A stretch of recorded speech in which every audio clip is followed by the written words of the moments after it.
Oh, bubbles. Time runs up minutes. It's time for you to pay. Just 10 minutes. You've broken every rule. All those minutes. They're gonna take your time away. Time it on and do it. And so it's not to stay. Why can't do it? You've taken time to learn.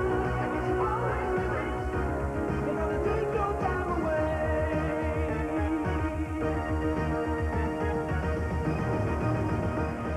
Stand by, roll 'em, action! Skin video competition results.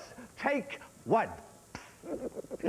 Last week, I asked the question, what was the name of the first Bill and Ted film? And the answer, of course, was Bill and Ted's Excellent Adventure.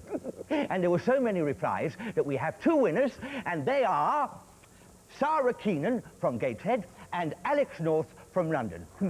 So congratulations, Sarah and Alex. You will be receiving your Bill and Ted guitars and your T-shirts and your album soon. All right. At the end of video review, competition results.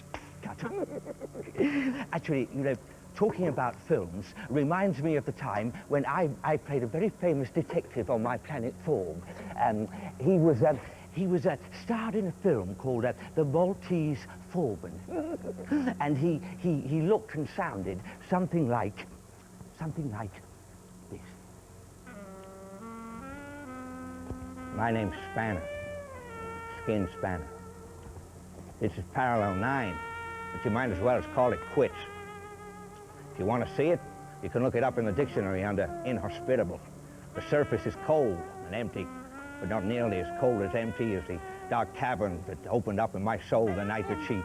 What are you doing? The red-headed broad looked confused. It kind of suited her. Oh, Skin! What are you doing? What are you on about? She spoke again. Her voice sounded like molasses being poured over more molasses. Skin, what on earth are you playing at? Do you know, I've got no idea at all. No, I have, actually. I was rehearsing a part I played on my planet Form in a detective film, and it's very like the detective in your book that you gave me. Quite a coincidence, isn't it? They spoke just the same. I think you've missed the point a bit. You're meant to be trying to imitate the detective's methods, not his voice. Oh, I'm sorry, doll. Oh, well, look, maybe you're just not detective material. No? No. No? No. No? No, no, no, no, no, no, no, no, no, no. I had detected something, as a matter of fact. What? Yes, the elders have just arrived. Oh, no, McKay asked me to go and meet them. Hey, listen, keep practicing, but don't give up your day job. And so she goes, leaving nothing but the smell of cheap perfume hanging in the air like cheap perfume. Christopher, have you any questions to ask? Yeah. Are there any people who still believe in Sherlock Holmes, really? Oh yes, there are a lot of people that still think Sherlock Holmes was a real person, not just children but adults. We get lots and lots of letters into the Gazette from all over the world from people who treat him as a real person. Was there some confusion about whether he was in fact Conan Doyle? That Conan Doyle might have been a cover for Sherlock Holmes, and so we go back and back through many mirrors? Not so much that he was really marked as being based on Conan Doyle. He was based on somebody that Conan Doyle knew, a Dr. Joseph Bell. Dr. Joseph Bell. Excuse me. Yes. I can see. Mercator, I think I've solved the case. Calm down, calm down. Skin, you're the very person I wanted to see. Skin, become Sherlock Holmes. But I think I've solved it. Good Lord, my knowledge of astronomy is nil, but I do believe I am among the stars. And you, gentle people, have journeyed with me all the way. How very nice to have a very princely handshake. And you, good lady. How do you do, Mr. Holmes? Pleased to meet you. Your name? Wiggins, sir. Elizabeth Wiggins. That reminds me of a famous character of mine. Do you remember him? It should do. Wiggins, your dirty little lieutenant, Baker Street Irregulars, leader. Indeed, he was an informant of mine. And you, good sir, how are you? Your name? Christopher Jones. Christopher Jones. And I note from your eyes that you come from a place beginning with I. That is correct, yeah. Where is that? Ivor. And how did I deduce this? Quite simple. Just before I asked you the letter, there was a pause in which your lips involuntarily shaped the letter I. You also have a very keen look, questioning look in your eye. Yes. Were you born a great detective, or did you have to work at it? Ah, well, the greatness I inherited from my creator, Sir Arthur Conan Doyle. A great man, a brilliant man himself. He did not always like me, of course. He sometimes resented my popularity, and eventually, when I departed from the page, as it were, he carried on to study spiritualism. The afterlife, I ask you. Mind you, my appearance here might prove him correct after all. Were there any cases that you didn't solve? No, I had a 100% success rate, my young boy. That gives me a clue, actually. We would like to invite you, if you would, to work on Parallel 9 to try and solve one of the mysteries that is bothering us. Well, if you can, if it is a quest that will involve my intelligence or my brain, and you can afford my not inconsiderable fee, I would love to oblige. Would you have an assistant here? Of course, I would need a Watson. Yes. Well, if you would give me a number between 1 and 10. I will give you 4. And a color. I will give you blue. And a part of human anatomy. I will give you fingers. The case of the 4 blue fingers. The case of the 4 blue fingers. Lead on, Dr. Watson. Please. And my good lady, I will see you anon. What do you want, Steele? Well, I was wondering whether or not you could spare just a little bit of energy to bring up an earth band. It is my passion, and if you do, you can have a headband if you like. It's a deal. Incognito. Don't you worry about a thing, baby.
missing things had fallen into the sand.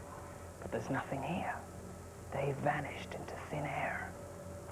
On my planet, when things used to vanish, we always check down the back of our sofa. Only there's no sofa on Parallel 9. So far, and yet so near. Do you feel lucky? Pink? Why don't you check down the back of yours? Go ahead. Make my day. Aha! Come along, Watson. You may notice by the spacing and the depth of the footprints in the sand that this man favors his right leg whilst walking, accounting for his distinctive loping gait. I haven't got a gate. I haven't even got a garden. Have you got a house? I've got a hairy plane. Ah, exactly. It has a side entrance, does it not? It does. Explaining your loping gait. And what is that strange apparel on your head? Well, what's that on yours? This is a deer stalker. A deer's talker? A deer stalker. Oh, is it a telephone for deers? No, it is a hat. A deer hat? No, well, it's quite expensive, yes. Really? And will you notice, Watson, the question mark above his head tells me his name is Think So. Am I correct? I think so. Tell me, have you got a blue hand with one finger missing? I don't think so. Then what is that beneath the boxing glove? A hand. Watson, take off the glove. There's nothing in my hand. Nothing in my hand neither. Enough of this. My name is Sherlock Holmes. Tell me, have you been responsible for the pilfering in this vicinity? No, but I could tell you about it. First, my coloured string went missing, Yes. and then the truth pendant, Yes. and then Skin was blamed for everything, and then Skin fell out with me, but now we're friends again. So Enough. I conclude from your rambling testimony you have no use for you whatsoever. And as for the hat, you can keep that also. About my hat. Well, nothing of consequence except... What is it? I see. I suggest you read my monograph on 947 different types of head lice among the criminal classes. Say good day, Watson. Good day, Watson. Come along, fool. I don't like him. He gives me the crogules.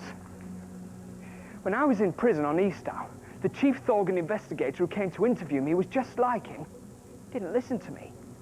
I said that I was innocent and that I was only arrested because I happened to be near where the crime had happened. But he still didn't listen.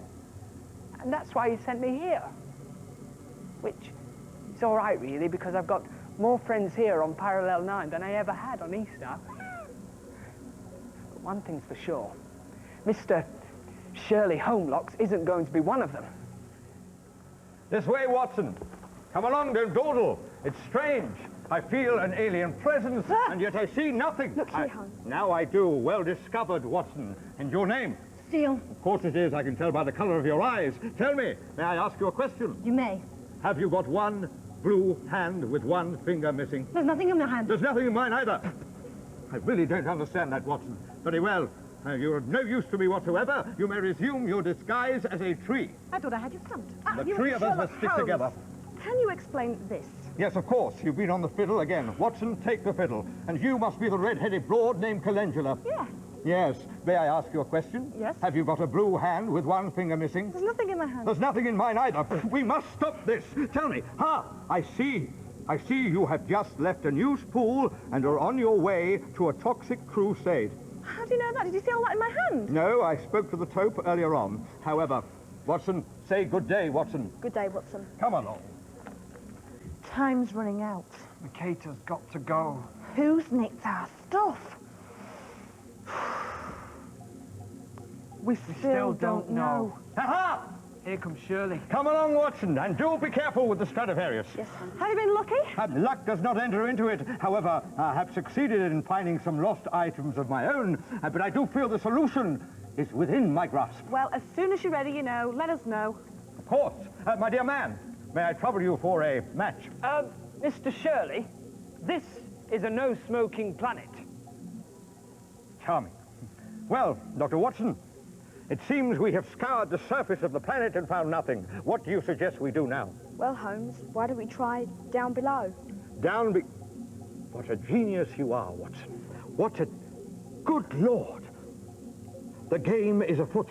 Or should I say, the game is a hand.